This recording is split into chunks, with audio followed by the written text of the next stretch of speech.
everybody, welcome back to Past True Crime Joint. I'm actually this week's episode. If you're new here, welcome to the family. We love to have you. We love to see you. Now, if you're not new here and you've been a part of the family, you are probably wondering where I have been. I have been living life. Nothing bad. Uh, I've just life. I don't even know where to start. I've become a foster parent. I have two foster boys in addition to my extra kiddos that are already running around here. Um, I love them. I love it. I do wish I knew. I wish I knew a few things before we started this adventure, but hey, no one's ever really ready for change and things like that. Hmm. But I did document a little bit of our journey and things I wish I knew before becoming a foster parent. And I uploaded that to our YouTube channel. So if you have been a subscriber, then you probably already seen it. If you're not a subscriber, head over and go, check it out. If you're listening to this, you might as well go over there and check out my other content. Am I inconsistent? No, not always. Just, I had a lot going on. And then the extra room that we were recording in became the other bedroom for one of my additional bonus babies.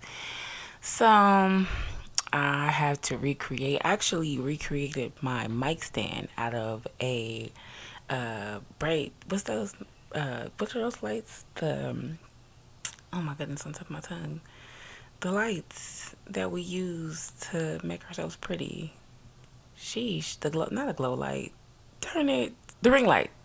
I took the ring light thing off and I like manually used my husband's drill thing and like drilled a new hole. Yeah, I was in here crafting, okay, to get this mic stand to come back to you guys because I want to film and I miss you guys so much. So we're back. And we are back like we never left because I have so much content. I still continue to create content in my journal as if I was still recording once a week because I knew I would get back to it. I just wasn't sure when and how long it would take and things like that. So, but as now we are recording in my room on my bed, and my husband took my dog out for a walk so we could at least get this intro down because y'all have missed it. In trouble, he's not chewing up our equipment anymore, so yay to that. But he's now 110 pounds. Last year, I think when I first started recording, he's only a couple months. He was maybe like 20 or 30. Trouble has grown so much, and he lives up to his name. So if you guys want to see him as well, he's in a few videos on the YouTube, so go check him out. But yes, so we're back. This week's current event. I'm not gonna have a regular current event, and I know you're probably like, girl, we're not gonna have a current event because it's been a while. So we're just gonna talk and catch up, and I guess the current event this week will be me and things like that. But next week we're gonna get back on it. And you know what? I wanted to change up a few other things as well. Our current events aren't gonna always be like true crime. We're gonna spice it up sometimes. Like maybe one week we'll talk about Krishan Rock and Blueface.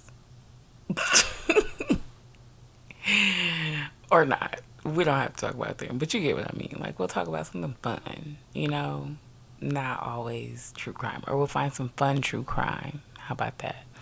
Like remember the short I put up there on TikTok about the lady who threw the hot grease through the window that worked at Wendy's because that lady kept talking crap to her? Yeah, we're gonna record on things like that. Some things that are probably sad but lighthearted. So with that being said, let's hop right into this week's episode. And you know already if you've been a part of this family, but if you're new, go ahead and grab your blunts, your bongs, your cigarettes, your weed, I think I said that twice already, your drink, whatever it is that you do, and come on in and... Pass the true crime joint. So in this week's session, we're going to be talking about this YouTube, TikTok, and OnlyFans couple, E and J. Eric Dodge and Jonte Kevon Colliner, I believe. Y'all know I'm good for butchering somebody's name, but I think I did a good job with that. They were both 23, and they seem to be pretty lucrative or have a lucrative life off of OnlyFans and TikTok. I didn't follow them, but to do some research, I did go look through their old TikTok, which was deleted Eric's Instagram is still up, so I was able to see. I don't know if it's his Instagram or you know how people like they be having the little groups and stuff. It could be one of them. I don't know, but I was able to see like a few of their old videos, and I was able to also kind of see their house, which was really nice, from the kitchen, the living room, their bedroom. It was really nice, you know. So that was it. Now, this story is pretty interesting, and I wanted to do it because they just been convicted. But before they were convicted, there were so many false narratives going on about the story, and I was so invested. And my husband was like, "You should do the story. You should do the story." And I'm like, "Well, I'm gonna wait to see, cause baby, a lot." So I'm gonna go over the actual what actually happened, and then I'm gonna like do a couple mythbusters. Like, boop, that did not happen. So let's get on started. Now, another reason why I didn't want to do these particular young men is because I couldn't really get a backstory. And if y'all know me, y'all know I love to give y'all a backstory. Where they grew up, who they knew, what they was doing. Only thing I knew is these two was badoom on OnlyFans, and they was dancing. And because of the dancing and the badoom, they were able to afford a pretty nice lifestyle. Now, one mythbuster I'm going to go ahead and pop right there. I wish I had a little ding. I'm gonna work on that. Is they weren't escorting and prostituting and all that good jazz the way a lot of reporters were reporting. No, from what I could see in the research I've done, they were doing it together, recording it, and you know, being paid for that. So I don't know if it's like the equivalent of like doing porn with your significant other and things like that, but they weren't out here turning tricks, as my grandma calls it. So stop calling them that, y'all. Anyway, I mean, well, anyway, we will judge their character a little later. Right now, we're just gonna say they weren't out here badoop strangers, just themselves or each other, not themselves. And like I said, they were able to afford quite a lavish lifestyle. Some nice cars, a nice house, you know, decorations in that nice house. Like when I watched one of their lives, and Eric was walking through the house, and he wasn't even like showing the house, like boasting or anything. He was just like walking through the house, like, you know, talking, and I'm paying attention to the background. I'm like, dang, I got a 9 to 5, okay? And maybe I have the wrong 9 to 5 because my house don't look like that, okay? You know, it's not dingy around here, you know. We got Amazon's finest. But his house look better. So yeah. But anyway, everything that glitters isn't gold.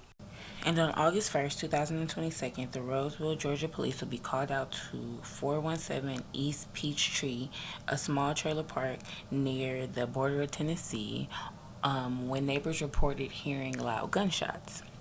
When they got there, they discovered the victim, Dakota Bradshaw, a 29-year-old young man, deceased. Now, when they first get there, it's like, what happened? Because there's really no evidence on what happened. There's like no ring camera. And witnesses just say that they heard that they seen a red pickup truck and a dark color sports car drive off. So they really don't have too much to go off of. It's trailer park. They like, who could this possibly have been? But we are going to stop here and we're going to rewind. Y'all, I'm telling y'all know I got the soundboard machine. Soon as I find the chord for it, and let me find out troubleshoot it up, it's gonna be a problem. But I digress. But anyway, we're gonna go back to earlier on August 1st, 2022. And we're gonna go back to Eric and John Tay's house. Oh, I hate the way I say his name. But anyway, on this particular day, Eric and John Tay are chilling with Eric's big brother, Darius. And Eric's big brother has company or a friend over, and this friend's name is Day Day. Now, you don't really hear much about Day Day, and I don't know why. Only person that talks about Day Day in any of the research that I've seen is John Tay's lawyer. He brings up the fact that Day Day is a known drug addict, he's a known thief, and he has lied to the police several times. When I went through the court pages, I didn't see Day Day's name at all. I don't think he was a witness. I don't think that he testified. And I think that that might have definitely helped this case had he. But anyway, so Day Day is over there chilling with Darius, and they all chilling. And I don't know what the dynamic of Darius and Day Day's relationship was, because there's so many false narratives out there. So I don't know. I'm just gonna say they were friends on the sake of not wanting to add any more false narratives out there. But so they're all friends or whatever the case is. For whatever reason, Day Day finds John Tay's keys, a dark blue Dodge Challenger, and for whatever reason, he decides he's going to yank his car. I don't know what his thought process was that they wasn't gonna notice. I don't know, but Day Day was up out of there. And then they went about 100 miles away to the Peachtree location. That is where he went. Now, that is another thing that is blurry to me as well. I don't know if Day Day and Dakota were like friends before. I mean, I'm going to be fully transparent. I don't know if Dakota was like a drug addict as well. Because for him to just let him park a random car like in his driveway, they had to have some type of encounter. And Day Day doesn't strike me as a person. Mind you, he's like a phantom because I don't even know who he is. But from the couple stories I did get, he don't strike me as the type of person that's gonna pull up on me on a Wednesday in a Dodge Challenger. So I don't know what conversation took place or how that. I also don't know how or what happened to where Eric and Jonte didn't notice that the car was gone for a while. Because for him to drive 100 miles away, that's a good hour and a half for them to notice that he was gone. Or no, I don't know. But, or maybe they noticed right away and they let him get away. I don't know. But another thing that like strikes me as very odd, and this will come up again later on one of my opinions, because y'all know I'm good for giving that opinion. Why they just didn't call the police? Like, if he genuinely stole this car, then why they just didn't call 911?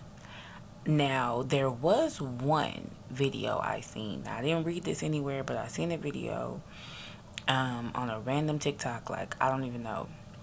But he said something about drugs being transported back and forth. And that makes sense. And it makes sense that Eric and Jonte knew about these drugs. Now, let me tell you what I think happened. This is my little Ashley little moment. I think one or two things happened. I think either Day Day stole some drugs along with that car, either knowingly or unknowingly, or two, Day Day had something on them because they did not call the police. And let me tell you how, if you take my car, I'm going to call the police. And it's more for your safety than my safety, because when I'm mad, I tend to act a little crazy sometimes, you know? And I just need a witness here to stop me from commencing to beating on your ass for stealing my property that I worked hard for. So I believe the drug thing. There's no evidence or any proof or anything like that, but I bet my last little dollar, they knew something's up. I don't know. I don't even know what I'm trying to say here, but yeah, it was some drugs. That's what I'm saying. I'm sorry. But I bet my last dollar that it was some drugs involved and they knew about them drugs, why they did not call the police. Because maybe, but then I would just call the police and say he had them drugs in my car. Arrest him, officer, and get those drugs away from me. Huh. The ghetto. But again, that's just me, you know. I'm not saying blame him. I'm just saying blame him. Okay? But anyway, so Eric and Jonte decide to track the car. Now, how did they track the car? There was not one but two air tags in the car.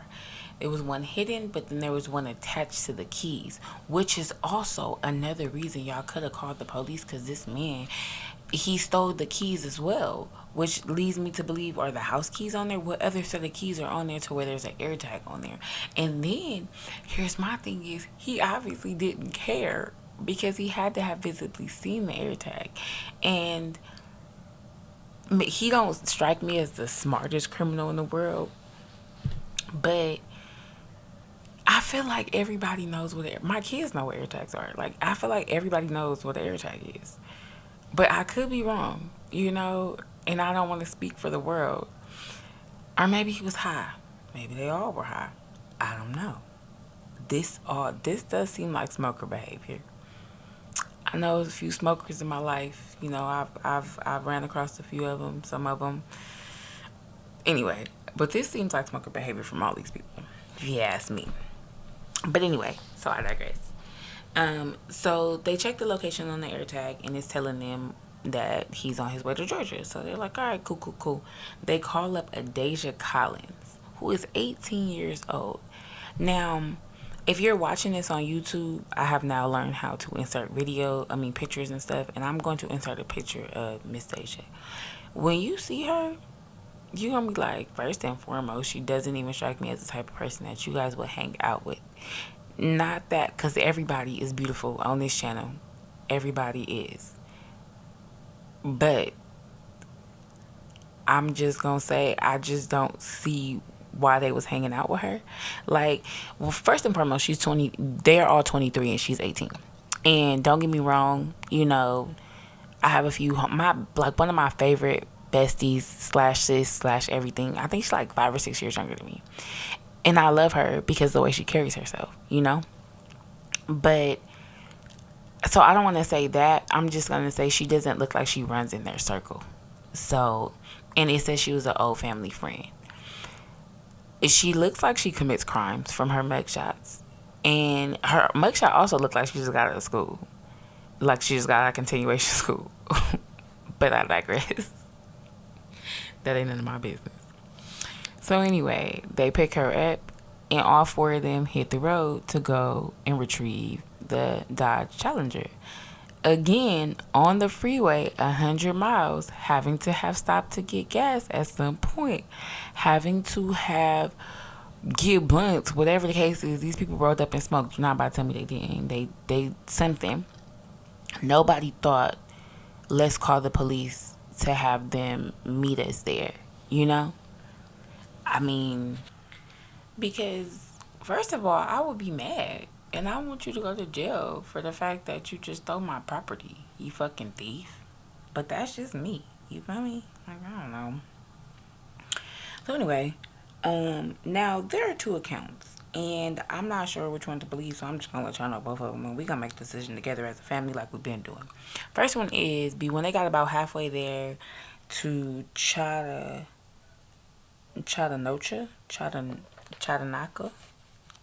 Yeah, that place. Darius got out. And he supposedly continued the rest of the way on his own. Now, the problem I have with that is, who was he with? Are you implicating another person? Because even if it was 20, 30 minutes away, you're going to tell me that he walked and still met y'all there around the same time? No. Did he already have a car somewhere else? Did he already live somewhere else and y'all dropped him off at his car? But why is there only one car or two cars that the witness is describing, not the third?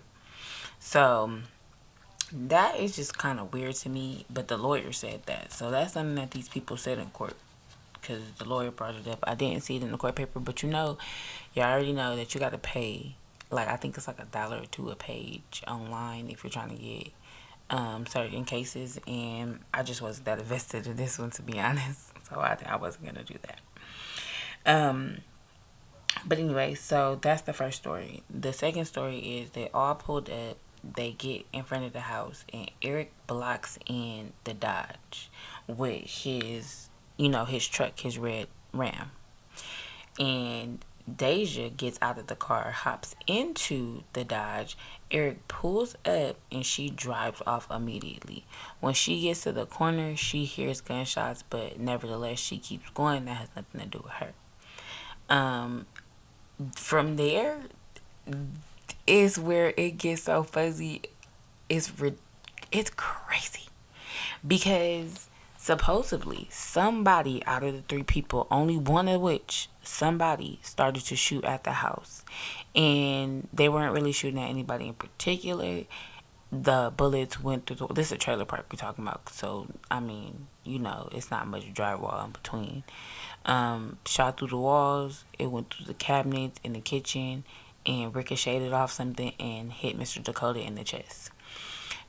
So it wasn't intentional. Like, nobody ever said this was intentional. I think the real problem is nobody actually knows who fired the gunshot, because everybody hopped in the car, drove off, police were called out, and that's where we started. So the police are kind of at a standstill on their end, because Dakota, Eric, and Jonte have really no connection. None at all whatsoever to be able to connect them together. And the crazy, freaky part about it, which is in the court documents, which is really weird too, um, Eric was on the phone from 1 something in the morning, from 1:15 to 1:22. Um, and supposedly within the time the crime was committed, in between that time. But Eric's phone did not ping on the cell tower that was in that area. So that's really weird to me. Like, it's really weird. But my question as well is, who's he on the phone with? Can this person cooperate and free you? Whatever. So after 70 arrest warrants and 50 search warrants for people's phones, social medias, all that, they finally come back to Darius and figure out that Darius and Day Day know each other, and Eric and John Tay, and they all, start to. At this point, though, they haven't even put all the pieces together yet. They just kind of figure out, okay, these are people of interest because they know him, and that's just kind of weird. Darius immediately goes on the run. What nobody knew, I think Eric probably knew, but what nobody else knew was Darius was already on the run for a murder he committed in another state. And that's why he was even living with Eric and Jonte. It wasn't like a permanent thing. He was on the hideout, on the run. So, that's just something to keep in your mental somewhere in the back. I would, because that definitely struck me as odd. Like, y'all all just into some craziness. But nevertheless, on August 8th, 2022, the police prepared an arrest warrant for John Tay Kevon Colliner. Hope I said that right. And on August 10th, he was arrested. When he first was arrested, he was arrested just him by himself. His boyfriend was actually there, but they did not take him. I think that this was not a scare tactic, but I think they wanted to see what Eric was going to do. Again, that's just what I think. I don't know, because I don't know how they came and got one without the other, but I do know they had to have connected that car to Dakota's house. And that car was obviously registered to John Tay. So that's how he was the first arrest. And again, that nobody told me that or anything like that. I didn't read that anywhere, but that just makes the most sense on why he was arrested first. And on August 16th, they created an arrest warrant for Eric Dodge. Now, here's the thing, though. Eric went on live on, I think, TikTok, or it could have been Instagram. One of the two. I watched it a few times, or whatever the case is. And he's telling y'all that Jonte is innocent and he's being framed, and don't worry about it. If you want to donate to the GoFundMe, you can, but just ignore the lies and the rumors and all the good jazz. And on August 16th, which is a few days later, August 19th, a few days later, they came and arrested his butt too. Because now, everybody just assumed that Jonte was telling on Eric. No, that is not what happened. What happened was Miss Deja heard about Jonte being arrested, and she went in and volunteered her services and her statement, because that is what you get when you deal with an 18-year-old kid. But she went in and willingly, hey, no, sit down because y'all don't know nothing. And they sure didn't. Had Deja never said nothing, they would have never knew anything. Deja was actually the only person who physically placed them at the scene because their phones didn't even place them at the scene. Remember? So, yeah, but Deja, she got scared. She went in, and I believe, personally, again, this is another thing that I believe, because I didn't see this in no paperwork, but I believe that she went in August 16th. And I feel like they just waited around to see what Eric was going to do or what he was going to say. Because he knew that she went to the police station, but I think he thought that they called her in. I don't think that he thought that she went in volunteer, but she went in all on her own. And it was smart for her to cover herself because she went in. Of course, she got a lighter sentence. We'll talk about at the end. But fuck that, they would have never knew nothing, and nobody would have never even probably been in trouble had she never went in. Now you're probably asking yourself, where's Darius? Darius got the fuck on. When I mean he got on, to the point where this case was held up for almost a year before they could even go to trial because they could not find Darius. And I believe that they could have been tried separately, but they probably all thought it was smarter to be tried together.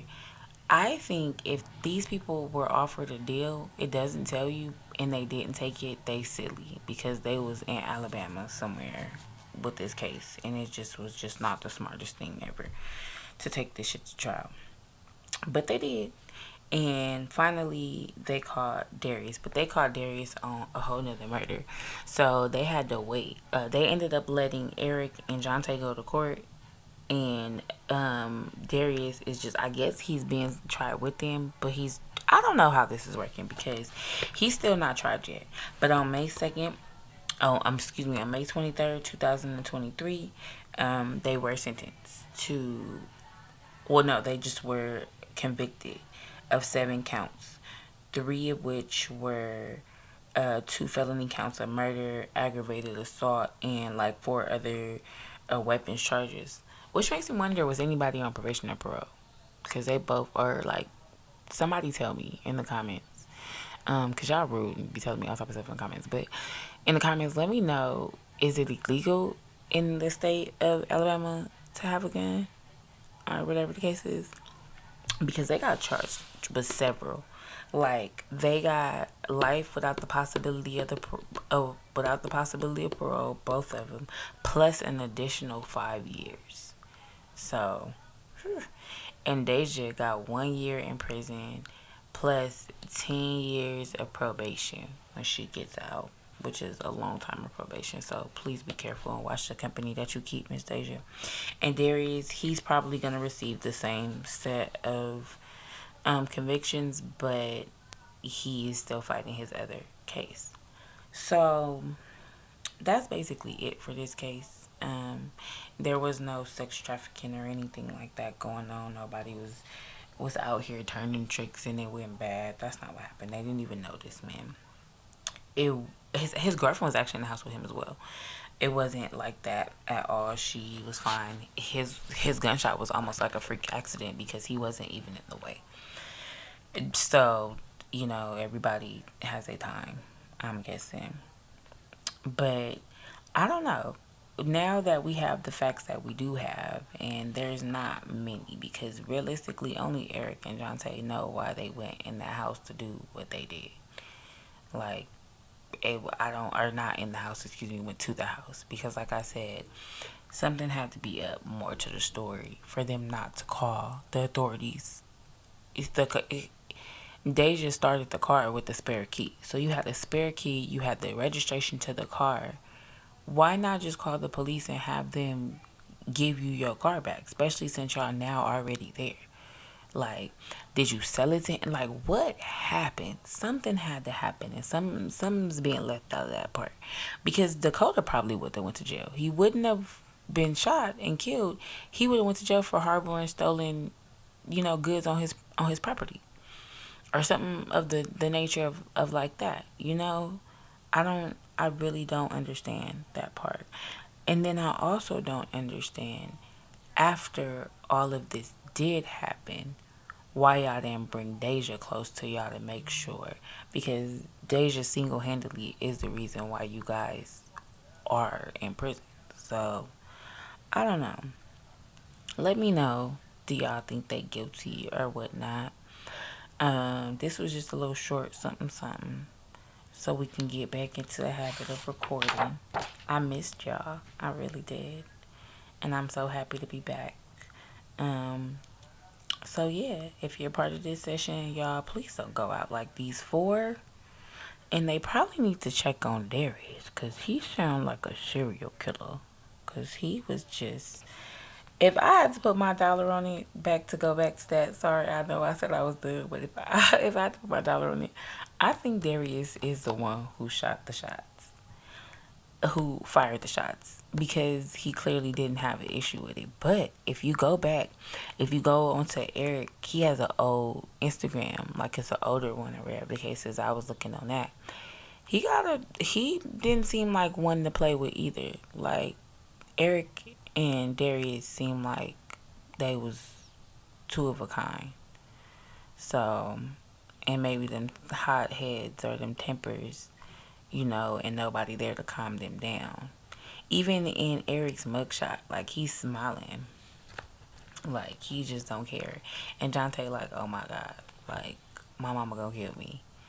He not even sad or whatever. He just looked like he's full of such remorse. So, I don't know. But there you have it, y'all. And my advice, I don't even have no advice for this. Like, just don't be stupid like this. Call the police. And even if it's drugs involved, blame the other people. If you have the audacity to steal my car, then you about to have the audacity to go to jail for all the drugs that's in that car, whether they're yours or not. You're going to jail now. And I don't care. Like, what? So, I don't know. But I do pray I do pray that they get an appeal, because this wasn't a cold-blooded murder. Even if one of them did shoot in the house, like, they probably were upset. They probably thought that it was in there. They probably thought they was gonna pop, pop, pop. Just, people don't understand, what a bullet really could do. So I don't think that these men deserve to spend the rest of their lives in prison. I don't. I feel like there are way bigger fish to fry out there who actually do deserve to spend the rest of their lives in prison. I think that these men definitely made a horrible mistake, and they're paying the price. And I wish that they would be more honest and upfront, but mind you, they've only been sentenced for like 3 or 4 months. So hopefully at some point we do get like a tell-all something. Like one of them first 48 episodes, or like snapped or something. I highly doubt it'd be snapped, but like one of them episodes. Hopefully we get one of those so we can find out like the odds and ends of what really took place that day, or why they really made some of the decisions. And I bet you, if 2 out of 4 of them was high, if not all 4. But all right, y'all, the session is over. The blunt is out, fire is out, y'all, and we're gonna go ahead and go home, because my family is expecting me to cook, and it is like 6:30. But anyway, so if you're going to be a part of this channel, you know what you got to do. You got to make sure you take at least 1 minute out the day to love yourself, because life is way too short to wait on anybody else. Catch you next time.